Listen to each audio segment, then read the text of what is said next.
Puji Tuhan, kita bertemu lagi melalui renungan singkat. Bacaan firman Tuhan hari ini, mari bersama-sama kita buka di dalam Matius pasal yang kedua, ayat 16 sampai dengan 18.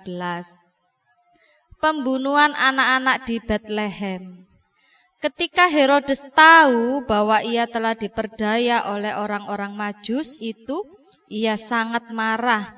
Lalu ia menyuruh membunuh semua anak-anak di Betlehem dan sekitarnya, yaitu anak-anak yang berumur 2 tahun ke bawah, sesuai dengan waktu yang dapat diketahuinya dari orang-orang Majus itu.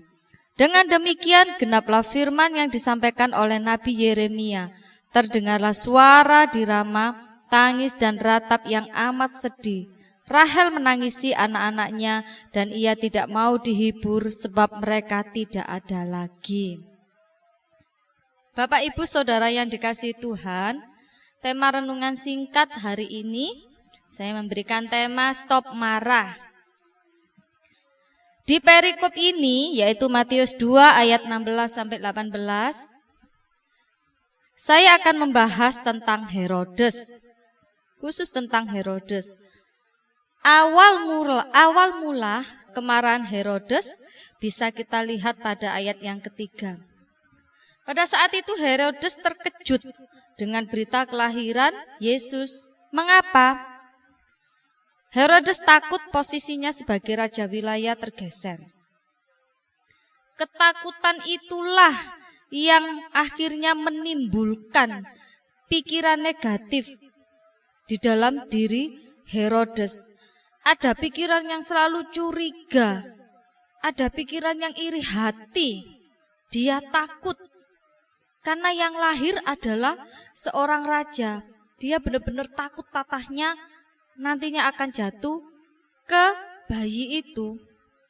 Ayat yang ke-8 kita lihat, ketika Herodes benar-benar sudah dikuasai oleh kemarahan, dikuasai oleh pikiran yang negatif, akhirnya pikiran itu dibuai. Dia mulai merencanakan tipu muslihat kepada orang-orang Majus pada saat itu.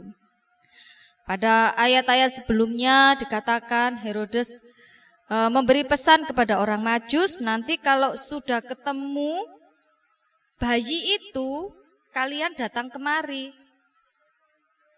supaya saya bisa ikut menyembah bayi itu dan memberikan persembahan. Karena kemarahan itu akhirnya Herodes jatuh di dalam dosa. Karena dia mulai mereka-rekakan yang jahat terhadap bayi Yesus. Ayat yang ke-16 kita lihat juga, Herodes mulai melakukan kejahatan. Karena dia tidak bisa mendapatkan bayi Yesus, dia mulai membunuh semua anak-anak di bawah usia 2 tahun yang ada di Betlehem. Mengapa itu semua terjadi? Itu asalnya dari rasa kecewa yang sangat dalam di dalam diri Herodes terhadap orang Majus. Pada waktu itu Herodes sungguh-sungguh berharap orang Majus itu ingin maunya Herodes supaya orang Majus ini memberikan kabar, memberitahu ini loh bayi itu ada di tempat ini. Tetapi orang Majus lebih taat kepada Tuhan pada saat itu. Ketika Tuhan bilang jangan kembali ke Herodes, akhirnya orang Majus itu pergi, dia tidak lagi kembali ke Herodes. Herodes merasa tertipu. Kemarahannya sungguh tidak terkontrol, sehingga dia memakai segala cara untuk mendapatkan keinginannya, yaitu membunuh bayi Yesus. Karena kemarahan itu, suasana di Betlehem saat itu sangat menyedihkan dan menegangkan. Banyak orang menangis karena harus kehilangan anaknya. Anak mereka yang usianya 2 tahun ke bawah, anak laki-laki. Dan suasana itu membuat banyak orang menangis pada saat itu. Kemarahan Herodes itu membuat orang menderita. Dan ternyata situasi yang terjadi saat itu di Bethlehem telah dinubuatkan sebelumnya oleh Nabi Yeremia. Bapak Ibu Saudara yang dikasihi Tuhan, dari kisah Herodes kita belajar yang pertama, kemarahan tidak pernah menyelesaikan masalah. Karena kemarahannya, Herodes hidup dalam iri hati, dalam kepahitan dan pikiran-pikiran yang jahat yang sudah direalisasikan oleh Herodes, yaitu dengan membunuh setiap anak-anak yang berusia 2 tahun ke bawah di Bethlehem. Dia lakukan semua itu karena kesulitan sebenarnya, kesulitan untuk menangkap bayi Yesus, untuk mendapatkan bayi Yesus. Dia kesulitan untuk melakukan kejahatan terhadap bayi Yesus. Akhirnya dia lampiaskan kepada bayi-bayi yang ada di Bethlehem. Hati-hati dengan kemarahan. Jangan sampai kita seperti Herodes. Kemarahan yang tidak terkendali dapat merusak banyak hal. Putusnya persahabatan, kekecewaan, dan hilangnya akal sehat. Kemarahan itu bisa membuat lidah juga tidak terkendali, sehingga bisa menyerang orang lain dengan kata-kata yang kasar, bisa melukai, bahkan bisa mengutuk. Hati-hati dengan kemarahan, karena kemarahan juga sering membuat orang itu merasa egois. Dia merasa dirinya inilah yang paling benar, pemikirannya lah yang paling benar, dan orang lain salah.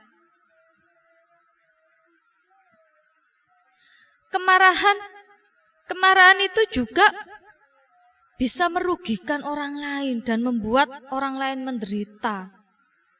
Hanya dengan satu kemarahan bisa membunuh banyak bayi yang ada di Bethlehem saat itu. Bapak Ibu Saudara yang dikasihi Tuhan, kemarahan juga bisa membuat kita jatuh di dalam dosa. Satu-satunya yang bisa mengendalikan kemarahan kita adalah jika kita mau membangun hubungan kita dengan Tuhan, berdoa, membaca Alkitab. Itulah yang menjadi kekang buat kita untuk tidak marah. Tetapi ketika orang itu sudah tidak lagi berdoa, orang itu sudah tidak lagi membaca firman Tuhan, mungkin lubang-lubang membacanya, kadang baca, kadang tidak, kadang baca, kadang tidak. Bagaimana hati, tubuh, jiwa, roh kita itu akan diisi dengan firman Tuhan?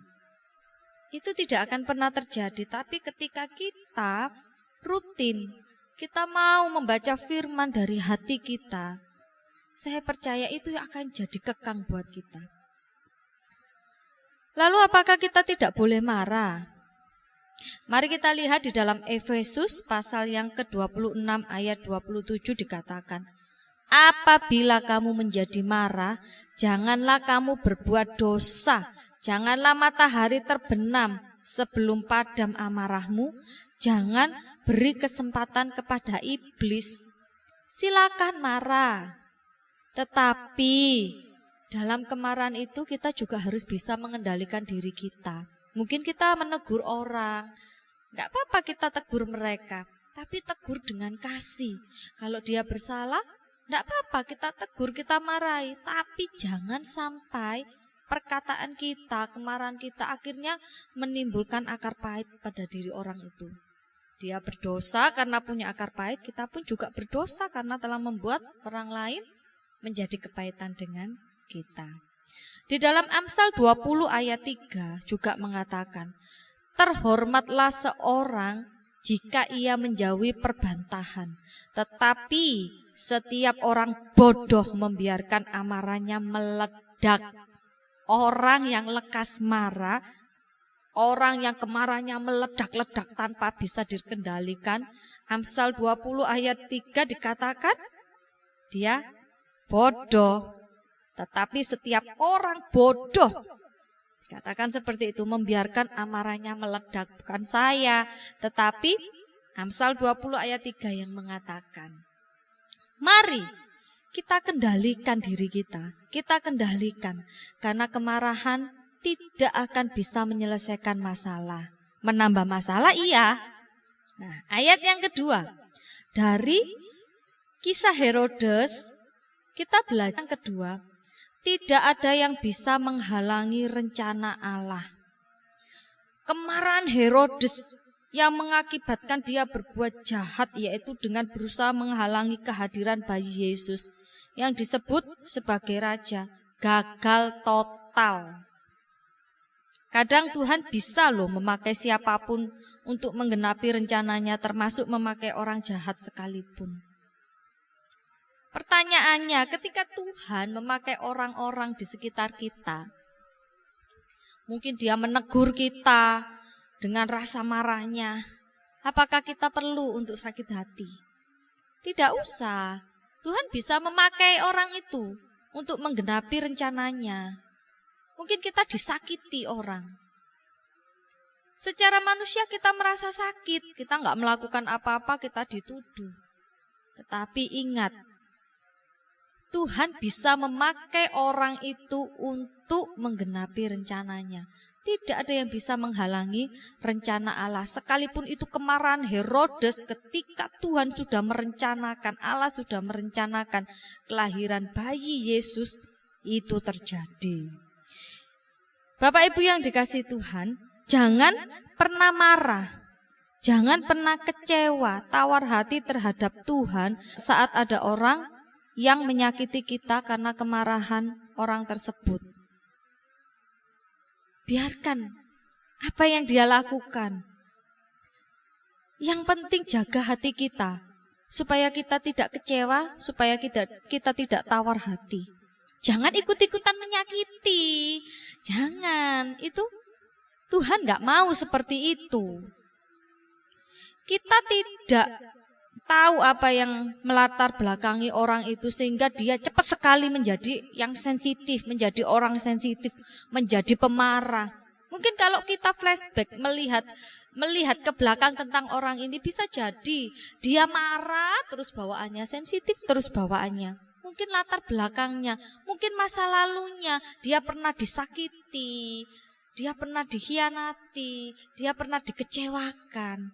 Jadi ketika ada orang marah, gak usah kita ikutan marah atau ikutan kecewa. Kalaupun kita merasa sedih, bawa itu di dalam doa. Rencana Tuhan di dalam diri kita tidak akan pernah gagal hanya dengan kemarahan seseorang. Tuhan pasti menggenapi setiap rencananya. Yang pasti saya percaya, Tuhan itu bisa berada pada suatu area yang tanpa batas. Maksudnya seperti ini. Mungkin saat kita tidak pernah tahu, saat itu kita tidak pernah tahu sejauh mana, sesulit apa, berapa lama, dan semenyakitkan apa kejadian yang kita alami akibat kemarahan seseorang. Tuhan itu loh tetap ada buat kita. Dia bisa menjangkau area tersulit dalam setiap pergumulan kita. Sebab saya percaya bagi Tuhan tidak ada yang tidak bisa Dia lakukan. Tidak ada yang bisa menggagalkan rencana Tuhan atas hidup kita. Jadi stop marah dengan Tuhan, stop marah dengan keadaan yang mungkin nampaknya pahit. Stop mereka-rekakan bagaimana cara Tuhan akan menolong. Tetaplah berharap pada Tuhan. Dan Tuhan pasti akan buka jalan untuk kita semua. Saya pernah membaca satu kesaksian. Ketika orang ini hendak naik pesawat, tiba-tiba dia harus ketinggalan pesawatnya. Secara manusia dia marah. Tetapi ketika dia mendengar kabar pesawat itu jatuh, dia baru sadar, oh ternyata maksudnya ini Tuhan. Ternyata tidak ada yang bisa menggagalkan rencana Allah untuk menyelamatkan orang tersebut. Tidak ada yang bisa. Pada saat itu dia diperhadapkan dengan kemarahan. Tetapi tetap saja rencana Allah Rencana Tuhan atas orang ini untuk menyelamatkan orang ini tidak bisa dihalangi oleh kemarahannya sekalipun.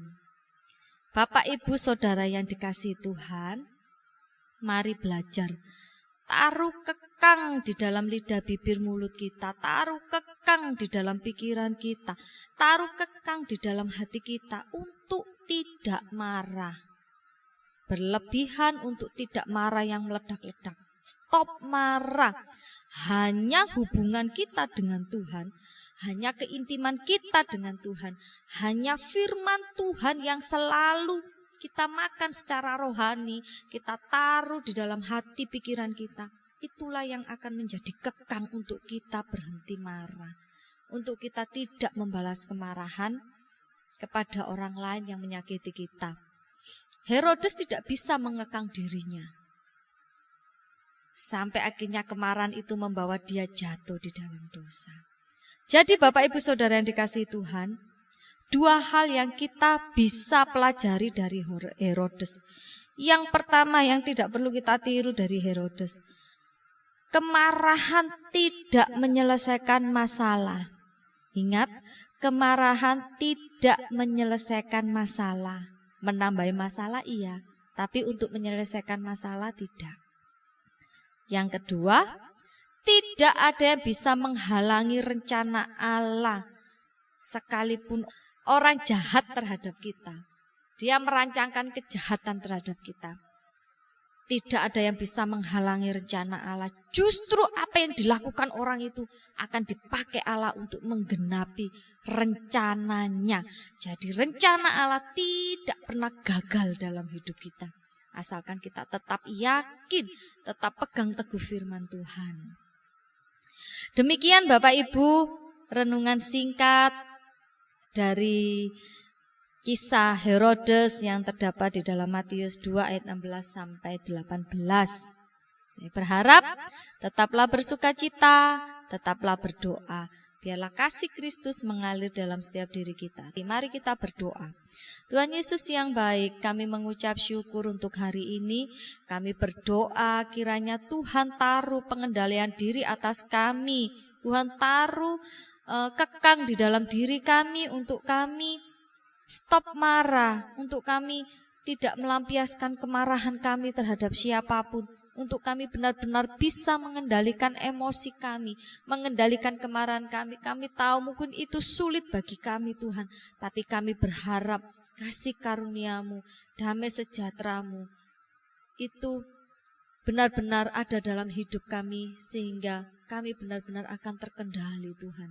Terima kasih Tuhan, berkati setiap kami yang ada saat ini, berkati setiap kami yang bersama-sama merenungkan firman Tuhan pada hari ini.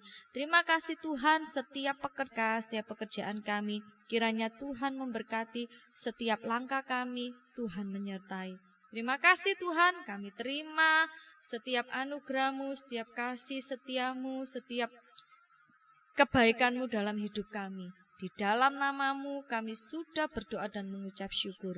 Haleluya, amin. Puji Tuhan, Tuhan memberkati kita semua.